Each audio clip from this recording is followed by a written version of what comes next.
തട്ടുകടയിലൊക്കെ കിട്ടുന്ന അതേ സ്റ്റൈൽ മുട്ട ബജി നമുക്ക് വീട്ടിൽ തന്നെ തയ്യാറാക്കിയെടുക്കാം. ഒരു 5 മുട്ട കുറച്ച് ഉപ്പിട്ട് പുഴുങ്ങിയെടുത്ത് മാറ്റി വയ്ക്കുക. ഇനി നമുക്കതിലേക്ക് വേണ്ട ബാറ്റർ തയ്യാറാക്കാം.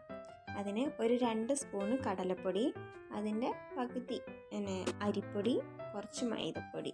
ഇനി അതിലേക്ക് കാശ്മീരി ചില്ലിയാണ് എടുക്കുന്നത്.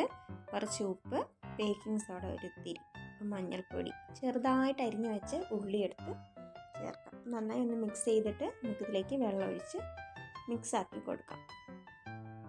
അപ്പോൾ നമ്മളുടെ റെഡിയായ ബാറ്ററിലേക്ക് ഇനി നമുക്ക് ഇത്തിരി കായപ്പൊടിയാണ് ആഡ് ചെയ്യേണ്ടത്. ഞാനിവിടെ കായം കലക്കിയതാണ് ഒഴിച്ചു കൊടുക്കുന്നത്. ഇനി ഇതിലേക്ക് നമ്മളുടെ മുറിച്ച് വെച്ചിരിക്കുന്ന ഓരോ മുട്ടയെടുത്ത് ഒന്ന് നമുക്ക് മുക്കി പൊരിച്ച് ഫ്രൈ ചെയ്തെടുക്കാം. നമ്മുടെ മുട്ട ബജി പെർഫെക്റ്റ് ആയിട്ട് കിട്ടിയിട്ടുണ്ട്. എല്ലാവരും ഒന്ന് ട്രൈ ചെയ്യണേ.